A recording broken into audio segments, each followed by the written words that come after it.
This is my full review of the Sony ZV-E10. This is my full review of the Sony ZV-E10 for professionals. I've had it for about a week now, made a few videos on it and got to know it. This time I am actually switching and using a hot shoe microphone. This is a Rode Video Mic Go, I think they call it. It's a 50 quid microphone. It's not wonderful, but hopefully it's going to become a little bit clearer than just the built-in microphone. The built-in microphone is good for a built-in microphone, but it's not going to be as good as an external one. Should be limiting a bit more of that background noise, and hopefully my voice is a bit deeper and fuller and clear. This is just a kit lens, and that's all I've been able to try. I've asked them to send me out some other lenses to hopefully give it a go with some other things. Quite like the power zoom option right there where your thumb is. Not maybe quite wide enough for vlogging really. I'm at arm's length right now, and if you're going to use this for mainly making content for shooting yourself, you might want something that a little bit wider than 16mm on an APS-C body. The big benefits of this camera is that you're getting really quite pro quality 4K footage in a tiny little body with interchangeable lenses. It's got a mic jack, it's got a flip screen, it's got great autofocus that's tracking, it's actually focusing on my eye all the time now. That ticks all the boxes that you need from a small video camera. And all that at really quite a low price. So when you compare it to something like the ZV-1, which is also intended for vlogging, then you've got that option to trade up the lenses, and you've got the upgrade path later on.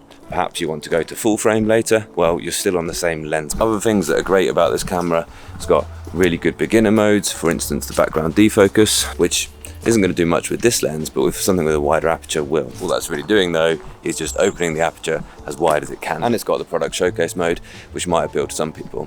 But for professionals, the real benefit of this is the USB charging and the USB webcam mode. That is really excellent. And honestly, if there's one feature that should make you think about buying this over another camera, is probably that webcam mode. If I had gone for this, it would have been because of that USB-C webcam mode. It's very lightweight, tiny little camera with this quality. And because it's small, it's not going to be intrusive, it's not going to make anyone feel nervous if you pull this out of your bag. But it is going to be a lot better than your phone camera quality.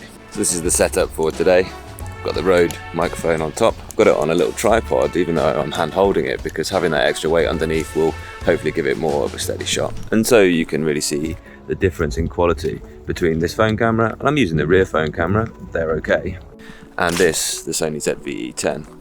They're both 4K, they're both 25 or 30 frames a second. Hopefully you can hear the difference, and hopefully you can see the difference as well. And that should convince you why you'd want to upgrade. The standout features are the 4K and the flip screen for vlogging. The fact that it's got that mic jack is really important as well. But this is the power zoom, the kit lens if you like. And well, with something like this, it's nice to have a zoom. But as you can see, the zoom isn't that far. I saw a heron here the other day, so I wonder if I can spot him today.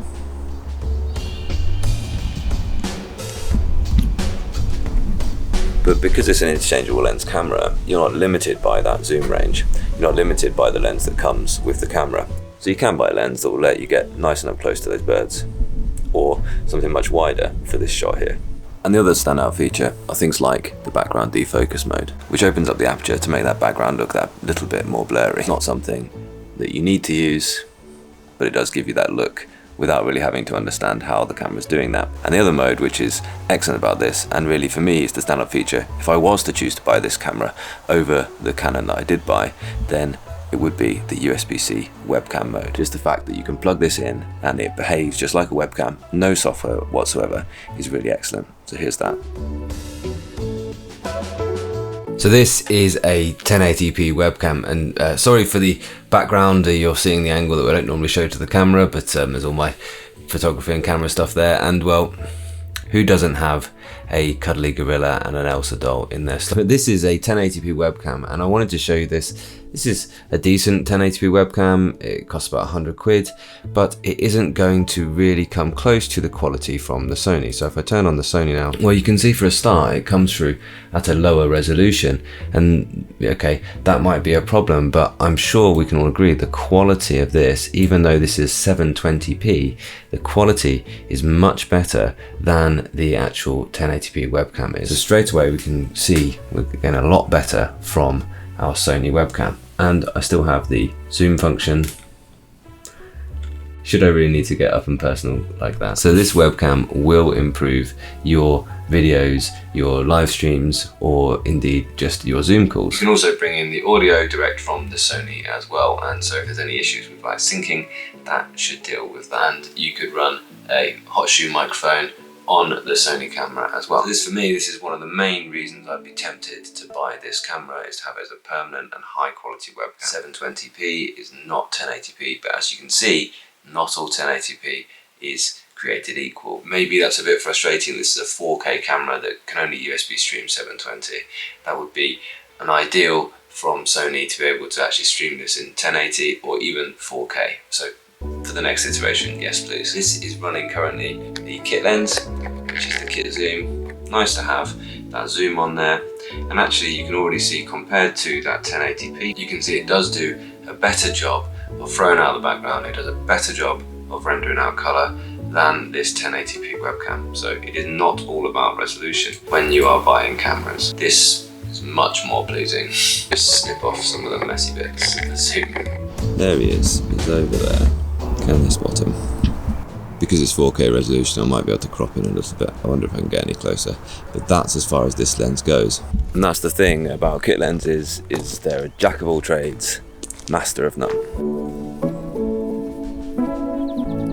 I don't think I'm any closer, but there he is. So in a situation like that, you can just tap on the screen on the thing you wanted to focus on. Product showcase mode, and do you have a product to showcase?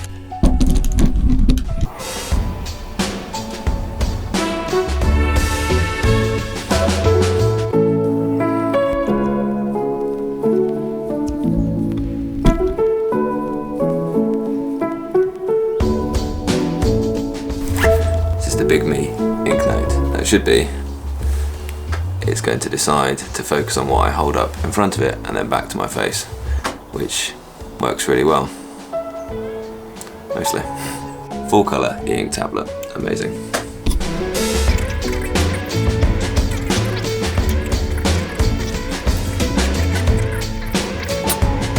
Cons then, for photos it's good but not great. And you may miss having a viewfinder on a larger camera in some really bright conditions. The menus are pretty difficult to use, and the body has a less than pro feeling build quality. It doesn't feel quite what that pro level is. The menu system can be difficult to operate, and although it's got a touchscreen, that is just for placing the focus, not for navigating around the menus, which you might find off. Sony cameras also have notoriously dusty sensors, which sounds a bit odd to say.